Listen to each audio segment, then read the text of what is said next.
Viewers, welcome to this channel. तो आज का वीडियो है हमारा उन सभी रिसर्च स्कॉलर्स के लिए जो पीएचडी कर रहे हैं, एमटेक कर रहे हैं और जो डिफरेंट डिफरेंट सेक्टर्स में अपनी रिसर्च कर रहे हैं। तो रिसर्च करने के लिए सबसे इम्पॉर्टेंट और सबसे क्वेश्चनेबल जो पॉइंट होता है वो ये होता है कि हमें किस तरीके से जर्नल्स फाइंड करने हैं, किस तरीके से हम बेस्ट जर्नल हम फाइंड कर सकते हैं अकॉर्डिंग टू देयर कन्वीनियंट। या फिर हम बात करें एपीसी चार्जेस की, हम बात करें इंडेक्सिंग की, हम बात करें साइटेशन स्कोर, व्हाटएवर। तो यहाँ पर मैंने आपको कुछ डिफरेंट साइट्स मैंने दिखाई हैं। तो आप सबसे पहले हम पता कर लेते हैं कि ये साइट्स क्या हैं। तो जैसा कि रिसर्चर्स जितने भी हैं, research scholars and they are doing PhD, MTech और any other graduation, basically MTech और पीएचडी, और इस केसेस में ही ज़्यादातर पीएचडी होती है या फिर ज़्यादातर रिसर्च होती है। तो यहाँ पर मैंने कुछ साइट्स मेंशन करी हैं और साइट्स के आगे मैंने यहाँ पर दिखाया है Elsevier, Springer, IEEE and Wiley. These are the publications. और अब हम पब्लिकेशन की जब हम बात करते हैं, जब हम एल्सेवियर, स्प्रिंगर, वाइली, इस तरीके से हम पब्लिकेशन की बात करते हैं, पब्लिकेशन हाउस या पब्लिकेशन एजेंसीज की, तो वहाँ पर हमें सबसे इम्पॉर्टेंट होता है कि हमें अच्छा जर्नल कैसे मिले। अच्छा जर्नल फाइंड करने के हमें क्या है, हमारे पास ऐसे कौन से रिसोर्सेज हैं या ऐसी कौन सी ट्रिक्स है जिससे हम जर्नल्स फाइंड कर सकें। तो चलिए मैं आपको वन बाय वन बताता हूँ। तो सबसे पहले हम बात कर रहे हैं जर्नल फाइंडर। तो आपको सिंपली गूगल पे लिखना है जर्नल फाइंडर एल्सेवियर। जैसे ही आप गूगल पे लिखेंगे तो आपके सामने इस तरीके से वेबसाइट ओपन हो जाएगी। मैंने इन सभी यूआरएल को डिस्क्रिप्शन बॉक्स में बताया हुआ है, वहाँ से आप डायरेक्ट क्लिक करके डायरेक्ट रीडायरेक्ट हो सकते हैं आप साइट पर। तो सबसे पहले हम एल्सेवियर की बात कर रहे हैं, जर्नल फाइंडर।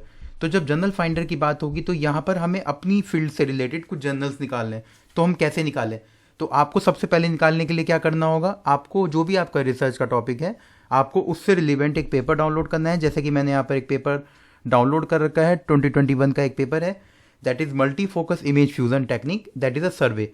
ये एक मल्टी फोकस इमेज फ्यूजन जो है रिसर्च पेपर है, जो एक सर्वे पेपर है। हमें अगर इमेज फ्यूजन से रिलेटेड पेपर निकालने हैं या मल्टी फोकस इमेज फ्यूजन से रिलेटेड पेपर निकालने हैं एल्सेवियर से, तो हम क्या करेंगे, सिंपली हम इसका टाइटल कॉपी करेंगे।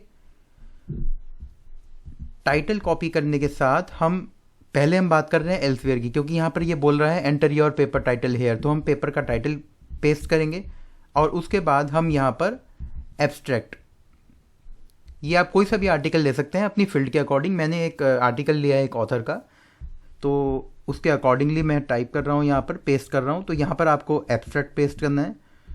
अब जब आपने ये दो टास्क कर दिए हैं तो उसके अकॉर्डिंग फिर आप इमेज कीवर्ड में लिख सकते हैं कि multi focus image fusion.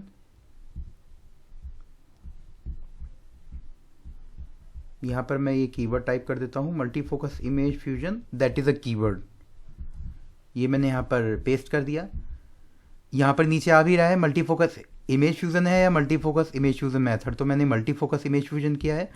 Field of research में ब्रॉड एरिया में सेलेक्ट करूँगा। ब्रॉड एरिया इंजीनियरिंग हो सकता है, कंप्यूटर साइंस हो सकता है, तो मैं यहाँ पर कंप्यूटर साइंस क्लिक कर देता हूँ। तो ये कंप्यूटर साइंस का पेपर है। अब मुझे क्या करना है, अब मुझे इसी टॉपिक से रिलेटेड मुझे कुछ जर्नल फाइंड करना है। तो मैं यहाँ पर फाइंड जर्नल पे क्लिक कर दूंगा।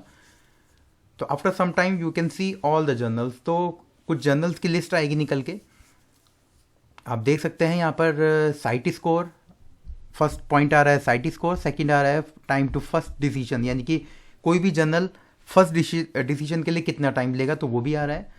तो हम यहाँ पर देखेंगे approximate 48 journals are matching, 48 journals आ रहे हैं। तो सबसे ऊपर टॉप में आ रहा है image information fusion, that is a journal.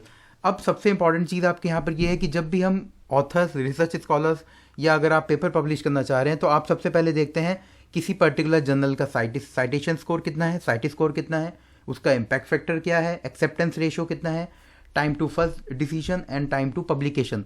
तो ये इस तरीके से आप यहाँ पर देखेंगे कि इसका साइट स्कोर 24.9 है, इम्पैक्ट फैक्टर 12 है, एक्सेप्टेंस रेट 12% है, यानी कि ये 12% तक ही एक्सेप्ट करता है। मतलब पेपर की क्वालिटी को हम मेजर करने के बाद ही एक्सेप्टेंस रेशो या एक्सेप्टेंस रेट देखा जाता है। पहला डिसीजन आने में लगेंगे 7 वीक्स और पब्लिकेशन में लगेंगे after completing the first decision it will take time around 3 weeks, यानी कि पब्लिकेशन का टाइम है 3 वीक्स। तो अराउंड 1 से 2 महीना, 1 to 2 मंथ्स के अंदर आपका पेपर फुल्ली पब्लिश्ड हो जाएगा। तो ये इन्फॉर्मेशन फ्यूजन है। आप एक चीज़ और देखेंगे, जब मैंने यहाँ पर ये पूरे पर्टिकुलर जर्नल की इन्फॉर्मेशन आपको बता रहा है, ISSN नंबर बता रहा है, यहाँ पर ये आ रहा है आपका OA एंड S। OA और S क्या है यहाँ पर? OA मीन्स ओपन एक्सेस और S मीन्स है आपका सब्सक्रिप्शन। ये आप लोगों को पता है। ओपन एक्सेस का मतलब होता है कि ये पर्टिकुलर जो पेपर एक्सेप्ट होगा, तो पेपर एक्सेप्ट होने के बाद जो ऑथर को पे करना है, तो ऑथर जो पे करेगा, अपने अमाउंट पे करेगा, that is known as APC charge.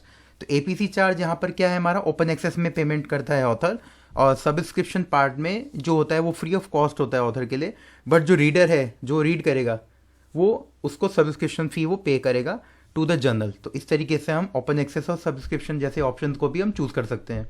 तो इसके अंदर अगर हम आप देखेंगे बहुत सारे जर्नल्स आ रहे हैं नीचे, आप कोई सा भी जर्नल चूज़ कर सकते हैं according to you, according to your convenient. Citation को, इम्पैक्ट फैक्टर, एक्सेप्टेंस रेट सबका अलग अलग है, और इसमें टाइम टू फर्स्ट डिसीजन और टाइम टू पब्लिकेशन भी आ रहा है। अगर आपको और इन्फॉर्मेशन पता करनी है तो आप इस पर सिंपली क्लिक करेंगे तो ये पूरी इंफॉर्मेशन निकाल के दे देगा कि सिग्नल प्रोसेसिंग, एक जर्नल है हमारे पास, ये सिग्नल प्रोसेसिंग का, इसमें ये बता रहा है इसके APC चार्जेस, यानी कि डॉलर में आ रहे हैं, बहुत रेट बहुत हाई है, $3000 इसका APC चार्ज है। उसके अलावा ये आप डायरेक्ट रीडायरेक्ट हो सकते हैं सीधा साइट पर।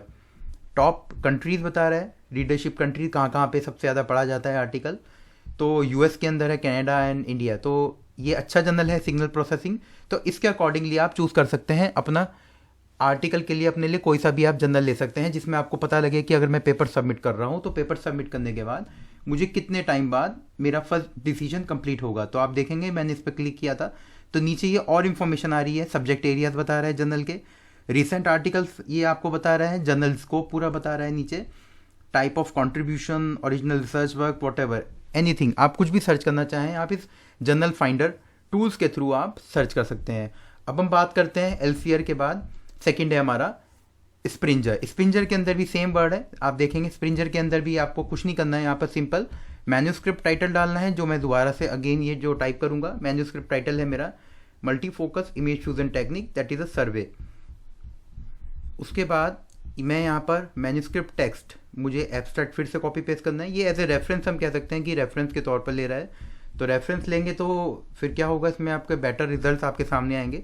तो इस तरीके से जैसे मैंने एल्सेवियर टूल्स के अंदर करा था वही सेम चीज़ मुझे यहाँ पर करनी है। यहाँ पर मैं इसको कंप्यूटर साइंस ले लूँगा, यहाँ पर मैंने क्लिक करा कंप्यूटर साइंस, और उसके बाद मैं इसको कर दूंगा सजेस्टेड जर्नल। तो देखिए जैसा कि एल्सेवियर के अंदर आया था ठीक उसी तरीके से स्प्रिंजर एक जर्नल सजेस्टर टूल है, जहाँ पर आपको ये डिफरेंट स्प्रिंजर के जर्नल्स बता देगा कि इम्पैक्ट फैक्टर फर्स्ट डिसीजन कितनी दिन में आएगा, 114 दिन के अंदर आ रहा है, एक्सेप्टेंस रेट 18 है। मल्टीमीडिया टूल्स एंड एप्लीकेशन है, ये भी एक अच्छा जर्नल है जिसका एक्सेप्टेंस रेट 41% है।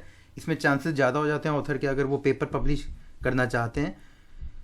तो इस तरीके से आप जर्नल, ये हमारा स्प्रिंजर का टूल हो गया। IEEE के अंदर भी सेम है, IEEE के अंदर आपको बोथ पीरियोडिकल्स एंड कॉन्फ्रेंसेस, अगर आपको जर्नल पे जाना है तो आप पीरियोडिकल्स क्लिक करेंगे, कॉन्फ्रेंसेस में जाना है तो आप कॉन्फ्रेंसेस पे क्लिक करेंगे।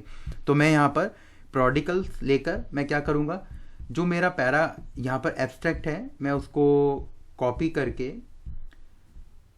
सिंपल यहाँ पे पेस्ट करूँगा, और इसको मैं एक्सेप्ट एंड क्लोज कर देता हूँ। उसके बाद मैं यहाँ पर गेट रिकमेंडेशन, तो अब ये इमेज फ्यूजन के जो IEEE के जो जर्नल्स हैं वो यहाँ पर दिखा देगा नीचे इस टूल्स में। आई अंडरस्टैंड, तो आप देखेंगे नीचे जर्नल्स आ रहे हैं, human machine system, IEEE transactions, access IEEE, open access दिखा रहा है, दोनों दिखाएगा, ओपन एक्सेस भी और सब्सक्रिप्शन भी। इम्पैक्ट फैक्टर बता रहा है, सब्सक्रिप्शन टू पब्लिकेशन टाइम बता रहा है, सब कुछ। तो सेम टूल्स है, जैसे काम करेंगे, बस आपको मैटर करना है कि ये देखना है एल्सेवियर का आप चाह रहे हैं, स्प्रिंजर का आप जर्नल चाह रहे हैं, या IEEE का। अब लास्ट वन इज वाइली के अंदर भी सेम है, आपको आप करना है फाइंड मैचिंग जर्नल्स। आप करेंगे यहाँ पर मैन्यूस्क्रिप्ट एब्स्ट्रैक्ट आपने कॉपी किया, और आप टाइटल डाल देंगे यहाँ पर, इस आर्टिकल का जो टाइटल है वो आप पेस्ट कर देंगे। पेस्ट करने के बाद आपको फाइंड करना है, तो ये वाइली पब्लिकेशंस है, वाइली के अगर आपको जर्नल फाइंड करना है तो ये इस तरीके से आप जर्नल फाइंड कर सकते हैं। देखिए यहाँ पर एक काफ़ी सारे जर्नल्स आए हैं, international journal of imaging system and technology, editing Shiung Snik Yu, Amelie Strain and Sherong Wang, ये एडिटर है इसके। इम्पैक्ट फैक्टर 2 है, ISI रैंकिंग नहीं है, ओपन एक्सेस ऑप्शनल है, आप चाहें तो पे कर सकते हैं, नहीं तो you can go for subscription part. तो ये इस तरीके से आपको वाइली के भी आपको जर्नल्स दिखाई देंगे कई सारे। तो इस तरीके से ऑथर्स के लिए बहुत आसानी हो जाती है, बहुत ईजी हो जाता है जर्नल फाइंड करना। आपको कुछ नहीं करना है, बस सिंपली एक आर्टिकल डाउनलोड करना है एक रेफरेंस के लिए, और उस पर्टिकुलर जो आर्टिकल का टाइटल और एब्स्ट्रैक्ट डालना है आपको इन टूल्स के अंदर। तो you can see all the journal, you can find many more journal according to the impact factor, citation score and many more things. तो आई होप आपको ये वीडियो पसंद आया होगा। अगर आपको वीडियो पसंद आया है, आप कमेंट सेक्शन में मुझे बता सकते हैं। कुछ भी अगर आपको लग रहा है पब्लिकेशन से रिलेटेड, तो आप मुझे कमेंट सेक्शन में ज़रूर बताएं। So thanks for watching my video.